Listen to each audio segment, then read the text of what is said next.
Hola a todos y bienvenidos a un nuevo episodio de Mercato NBA. Soy Álvaro y esto que veis en pantalla es un traspaso. Sí, aunque parezca mentira, por fin tenemos ya traspasos, empieza a activarse el mercado después de muchos días de inactividad, después del traspaso de Trae Young a los Wizards. No habíamos visto ningún traspaso oficial y en este caso tenemos dos traspasos por analizar. Este de aquí, que lo comentaremos, y después uno un poco más secundario entre los Hawks y los Blazers, y también hablaremos de la noticia de la suspensión de 25 partidos de Paul George por haber consumido sustancias ilegales, y sobre todo hablaremos de qué consecuencias tiene esto para los Sixers, que más allá del impacto negativo a nivel deportivo por perder a Paul George prácticamente hasta el final de la temporada regular, digamos que en realidad esto es una buena noticia. Así que explicaremos exactamente por qué.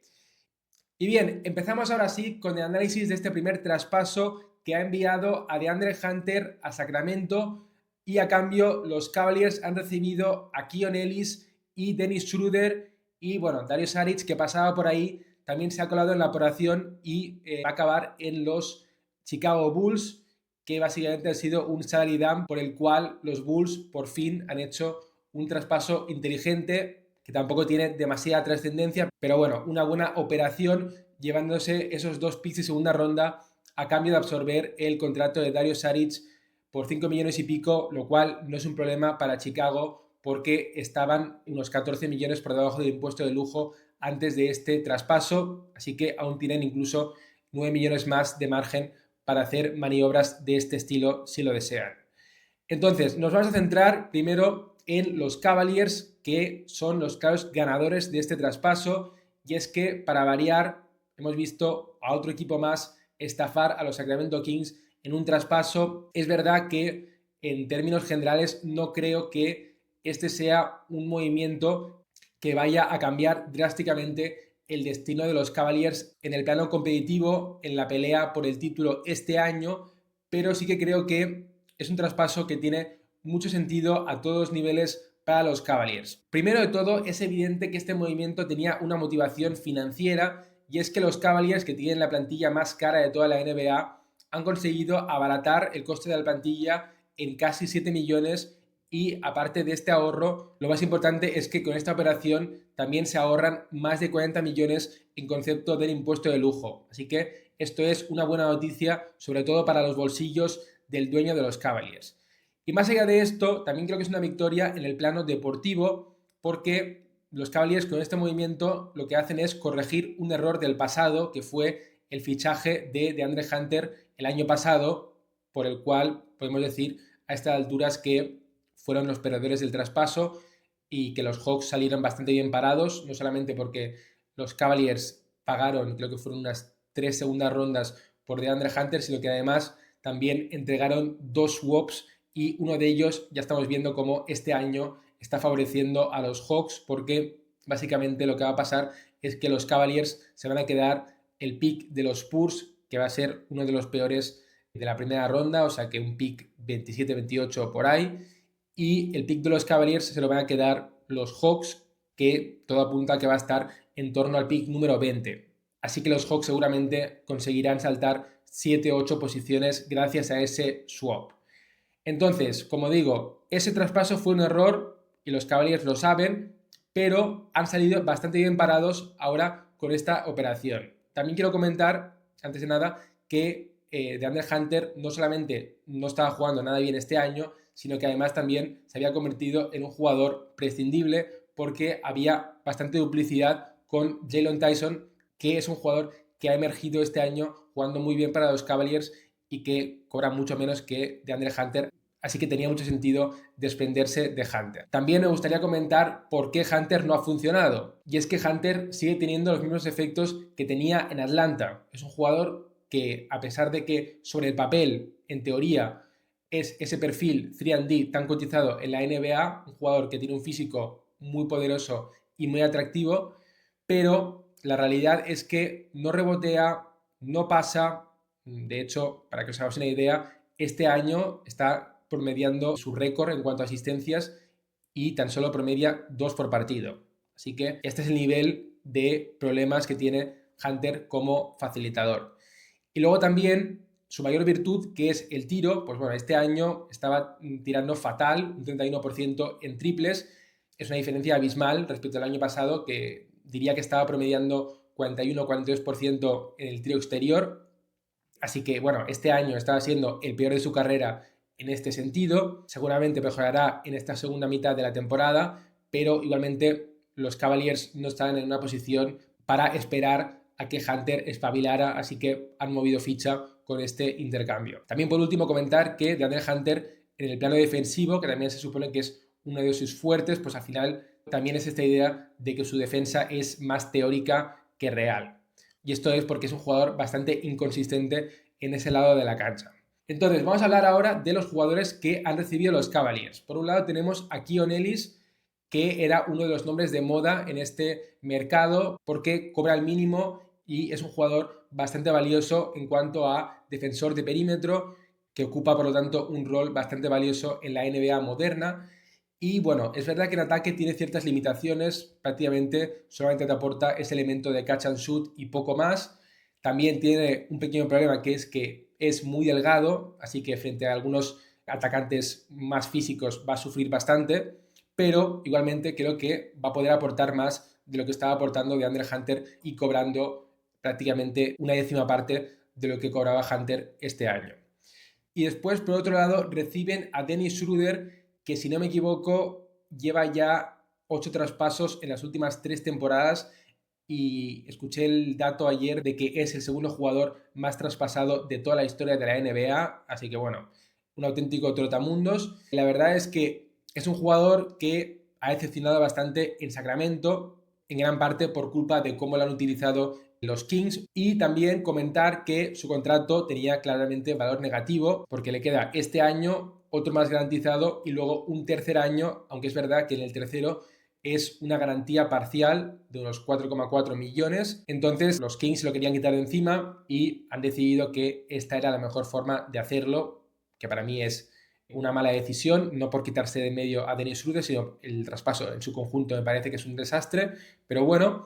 Y por último comentar que hay una profecía bastante curiosa en cuanto a Dennis Schroeder, que básicamente consiste en que ha sido un yo-yo en los últimos 2 años. Y es que desde 2023, cuando llegó a los Lakers, esa temporada rindió bastante bien hasta el punto de que los Lakers le llegaron a ofrecer ese famoso contrato que rechazó Dennis Schroeder y de cuya decisión se arrepiente toda la vida, que es ese contrato de 84 millones por 4 temporadas. Después fue traspasado a los Raptors, donde jugó bastante mal. Después pasó a los Nets, volvió a jugar bien. Después fue a los Warriors, fue un desastre. Después a los Pistons, jugó muy bien. A continuación, este año estaban los Kings, donde han jugado bastante mal. Y por lo tanto, si os habéis fijado en el patrón, lo lógico sería concluir que en los Cavaliers volverá a rendir bien. Entonces, bueno, esa es la esperanza que tienen los Cavaliers. Y aunque yo creo que Dennis Schroeder no es un jugador que vaya a tener mucho impacto en playoffs, creo que durante la temporada regular puede ser un jugador de rotación bastante útil, sobre todo teniendo en cuenta que Darius Garland se lesiona bastante a menudo y también teniendo en cuenta que Dennis Schroeder puede jugar, y lo ha hecho en varios momentos en su carrera, en quintetos con 3 bases, como por ejemplo hizo con bastante éxito en los Thunder jugando junto a Shea y Chris Paul. Y bien, esto sería todo por parte de los Cavaliers. Ahora pasamos a hablar de los Kings. Y para mí, el mejor resumen de este traspaso lo he visto en Twitter, donde Bill Simmons, el famoso podcaster, comentaba que el resumen del traspaso es el siguiente. Los Kings traspasaron a Valanciunas, un jugador útil de rotación, por Saric, que es un jugador que no aporta absolutamente nada, simplemente para liberar espacio salarial para poder fichar a Dennis Schroeder este verano. Después utilizaron ese margen salarial para fichar a Schroeder y darle un contrato terrible en esta pasada agencia libre.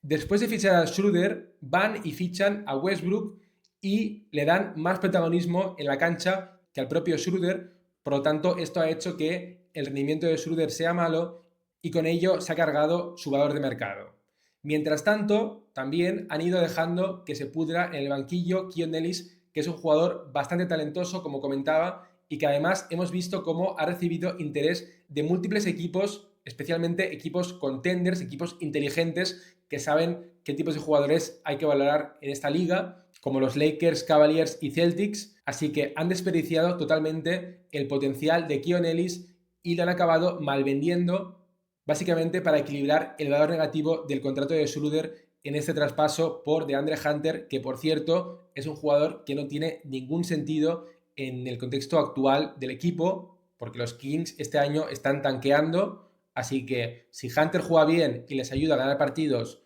más noticias para los Kings,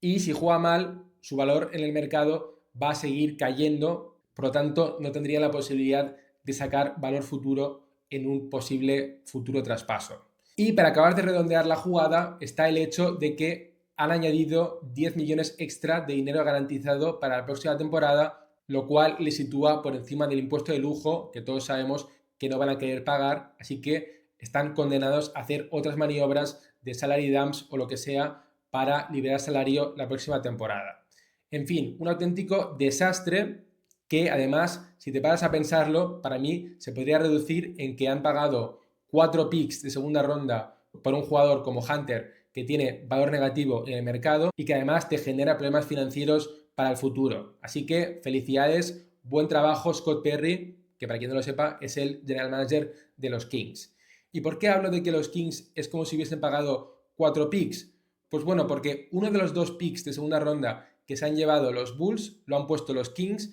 y los otros 3 son el valor que le estoy dando yo, siendo bastante generoso, o sea, tirando a la baja por Keon Ellis. ¿Y por qué creo que Keon Ellis vale por lo menos 3 segundas rondas en el mercado? Pues bien, lo creo por este segundo traspaso que veis aquí en pantalla, que es el de Bit Krejci de los Hawks a los Blazers a cambio de Duop Reath, que es un jugador que está lesionado para toda la temporada y que es un expiring contract, así que seguramente los Hawks le vayan a cortar en los próximos días. Entonces, si Bit Krejci vale 2 segundas rondas, que es el precio que veis aquí en pantalla que han recibido los Hawks, pues entonces Keon Ellis por lo menos vale 3. Así que por eso he tasado a Keon Ellis en esos 3 picks de segunda ronda. Pero bueno, centrándonos ahora en este traspaso, el resumen es muy sencillo. Los Blazers son el equipo con peor tiro exterior de toda la NBA, así que incorporan a un especialista desde el triple como Bit Krejci, que es un jugador, digamos, de fondo de armario, un noveno, décimo hombre, pero que va a poder aportar mucho más valor en Portland, por los motivos que comentaba, mientras que en Atlanta se había quedado sin minutos, sin oportunidades, desde la llegada de Corey Kispert, que fue una de las piezas que llegaron en el traspaso de Trae Young, y también desde que Luke Kennard ha empezado a jugar mejor recientemente para los Hawks. Por último, comentar que el contrato de Bit Krejci es muy valioso porque es un contrato mínimo que además dura 2 años más y que tiene al final un team option, así que esto le da mucho control a los Blazers, de modo que si Bit Krejci acaba funcionando y sigue creciendo como jugador, pues entonces le podrían retener a un bajo coste. Y por ese motivo cuesta un poco de entender por qué los Hawks han querido traspasarle y por eso esto me hace sospechar que tal vez veamos algún otro movimiento de los Hawks antes del cierre de mercado. Y por último, pasamos a hablar de la noticia de la suspensión de Paul George, como comentaba, 25 partidos que se va a perder. Y lo más importante y el motivo por el que comentaba que esto podría acabar siendo una bendición para los Sixers es que esto supone un ahorro de 5,6 millones de los Sixers de cara al impuesto de lujo, y es que estaban unos 7 y pico millones por encima del impuesto de lujo, y claramente este es uno de los objetivos de la franquicia y seguramente una exigencia de los dueños de los Sixers hacia Daryl Morey para hacer algún movimiento para situarse por debajo de ese umbral del impuesto de lujo. Así que ahora están a menos de 2 millones de quedarse por debajo del impuesto de lujo y por eso lo tienen muy fácil para conseguir este objetivo sacrificando a cualquier jugador como por ejemplo Eric Gordon, lo cual seguramente podrán hacerlo a cambio de una segunda ronda. En cambio, si este incidente no se llega a producir, los Sixers hubieran tenido mayores dificultades e incluso podrían haber tenido que sacrificar a algún jugador importante como Kelly Oubre o en el mejor de los casos Andre Drummond y algún jugador más. Así que como digo, en el plano deportivo nada noticia porque Paul George de hecho estaba jugando bastante bien últimamente, entonces va a ser una ausencia destacada, pero pensando más a medio y largo plazo, esta es una muy buena noticia para los Sixers. Así que nada, eso es todo. Con esto concluye este episodio. Os recuerdo que vamos a analizar todos los traspasos que sucedan entre ahora y el cierre de mercado. Y también, por si os lo habéis perdido, estamos cubriendo muy de cerca la saga de Giannis porque apunta a ser el gran protagonista de este mercado con su potencial traspaso y estamos todos muy alertas para ver cuál podría ser su próximo equipo. Así que os recomiendo suscribiros al canal para estar al día con todas estas noticias. Y bien, ya me callo, muchas gracias por estar ahí y nos vemos en el próximo episodio. Adiós.